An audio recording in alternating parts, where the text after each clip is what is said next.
Olá, eu sou Roberto Medeiros e nesse vídeo a gente vai aprofundar as novidades da NR7, do novo PCMSO, essa questão dos ASOS, dos exames, o que está previsto na legislação e, claro, como é que isso tudo se conecta com o e-social. Então vem comigo, vamos aprofundar esses assuntos. Uma satisfação ter você aqui nesse vídeo.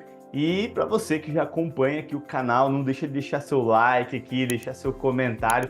A gente sempre está procurando trazer assuntos novos aqui, assuntos para explicar, né? Às vezes o que nem é tão novo assim, mas para trazer clareza para os profissionais de segurança do trabalho. Se você quer saber um pouquinho mais sobre os meus cursos presenciais, eu te convido para ir lá no meu Instagram, clica lá na biografia, vai ter um bannerzinho lá com qual é a programação, manda um direct que a nossa equipe vai entrar em contato com você para você poder vir participar, evoluir para um outro nível. Bem, vamos lá então. O assunto nosso hoje é nova NR7, é PCMSO, e a gente vai aprofundar em alguns assuntos da NR7. É lógico, ela é extensa, ela é longa, ela tem um monte de detalhes, mas você precisa ter clareza dessa nova NR7 para quê?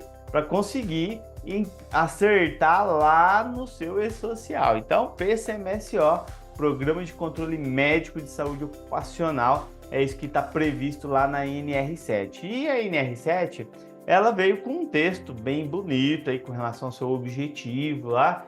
Já existia o PCMSO, mas mudou algumas coisas, né? Inclusive o embasamento do PCMSO, que antes era no antigo PPRA e agora é baseado no novo PGR. Então toda a base do PCMSO ele é onde é em cima do PGR. Então eu preciso dessa avaliação de riscos, tá? E a avaliação de riscos ela vai dentro do PGR da organização. Para quê? Para mim conseguir estabelecer aí o controle médico de saúde ocupacional. Ó, lembrando, lógico, que o PCMSO ele pode ser elaborado aí por um médico do trabalho, né? O que prevê lá. E tem algumas ressalvas aqui que a gente vai ver na NR, tá?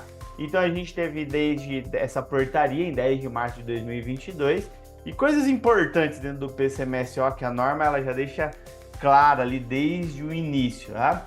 O PCMSO ele não deve ter um caráter de seleção de pessoal.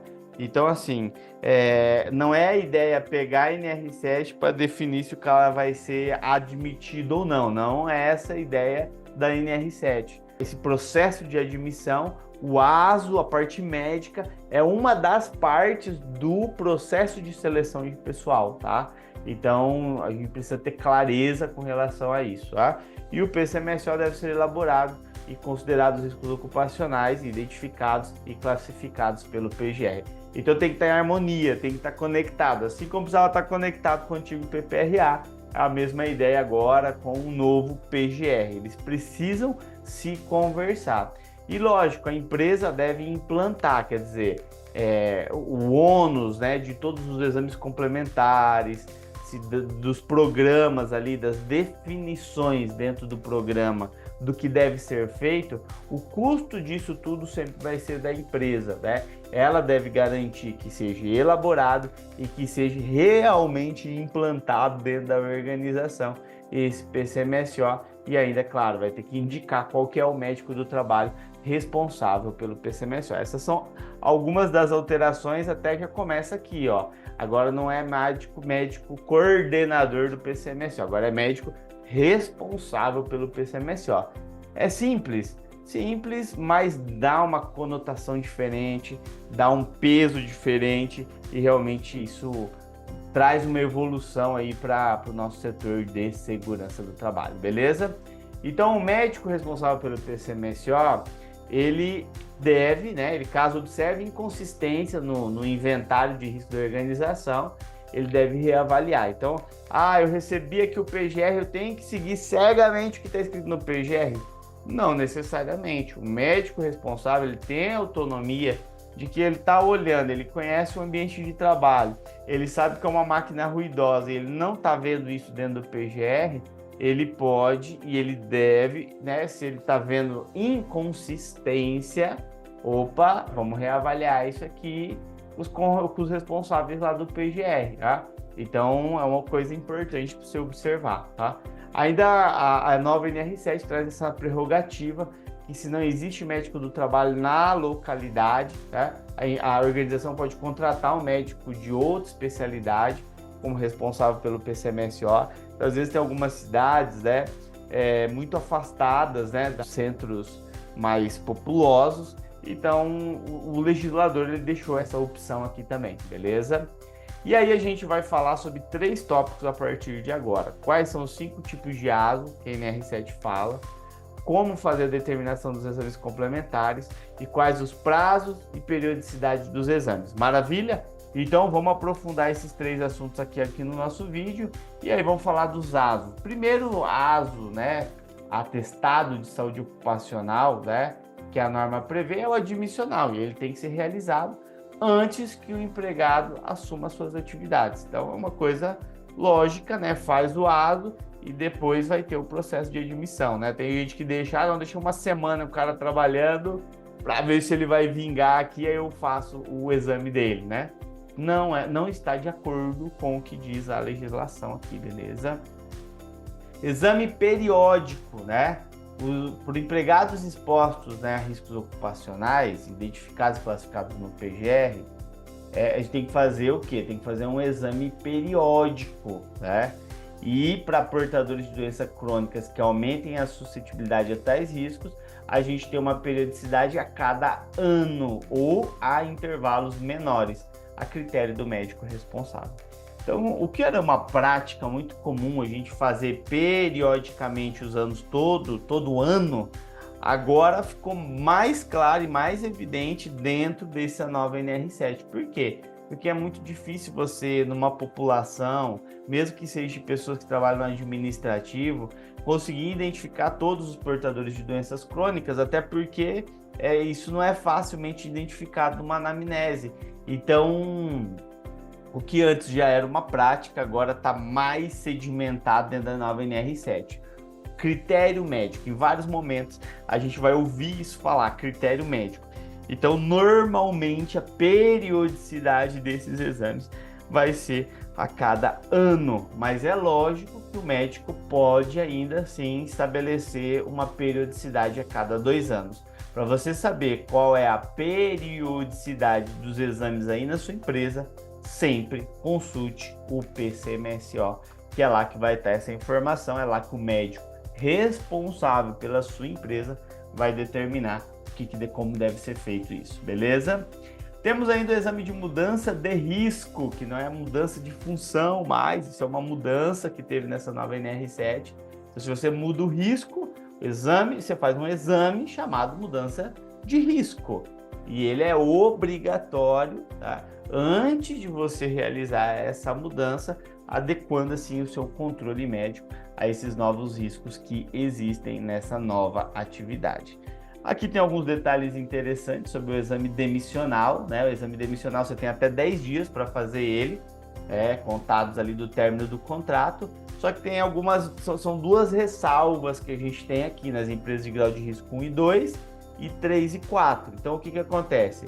Você pode ser dispensado de fazer o exame demissional se o mais recente, né, se o exame clínico ocupacional mais recente tenha sido realizado há menos de 135 dias, empresa de grau de risco 2, e a menos de 90 dias no grau de risco 3 e 4. Então isso é uma diferença que a gente tem dentro dos exames demissionais, né? Às vezes a pessoa é demitida ali no período de experiência e você não é obrigado a fazer um exame demissional, tá?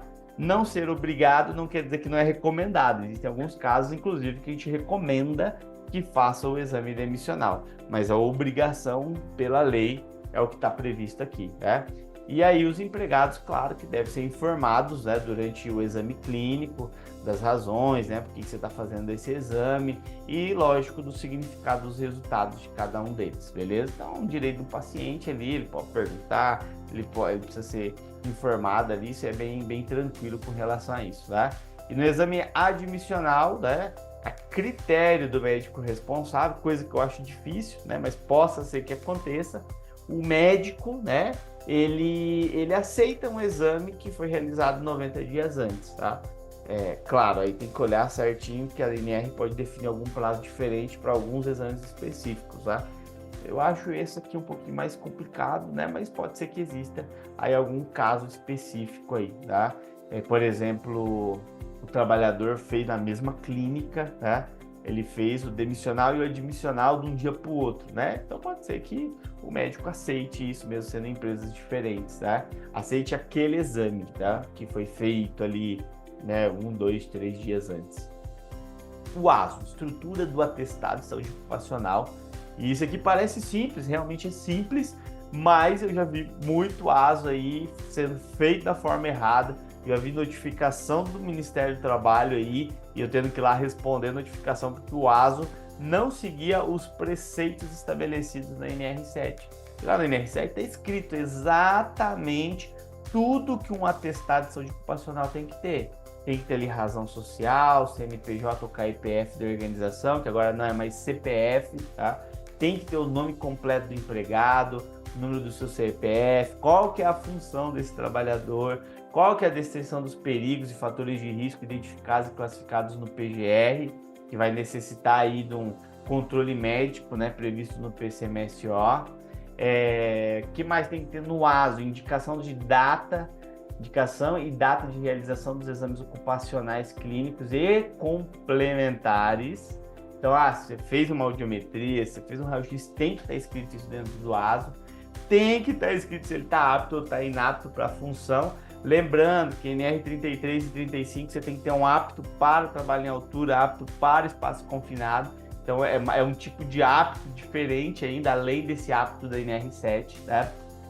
Precisa ter o nome e número do profissional, do registro profissional do médico responsável pelo PCMSO e, claro, do médico que examinou ali também. Você precisa ter os dados, as informações dele. Então isso aqui está tudo previsto onde? Na própria NR7, né? Os dados de exames clínicos e complementares devem ser registrados em prontuário médico individual. Esse aqui, pessoal, esse aqui é sigiloso. Esse aqui não vai para o e-social. O que vai para o e-social? Vai as informações que estão no ASO. Para enviar para o e-social, eu só preciso do ASO. É só isso que eu preciso, beleza? Não preciso de prontuário médico. Prontuário médico é sigilo, é do trabalhador e do seu médico lá. Então eu concluo essa temática aqui falando que a cada R$1 investido em segurança do trabalhador economizam-se R$4 com acidentes e doenças ocupacionais, né? Esse é um dado de 2007, pode ser que isso já esteja até alterado, mudado, ampliado, né, com inflação, mas essas são algumas das informações aí da nova NR7 que a gente precisa estar antenado aí com relação a isso aí. Por quê? Porque isso implica diretamente lá no meu evento S2220 que eu envio lá para o E-Social. Então, pessoal, fica antenado, tá?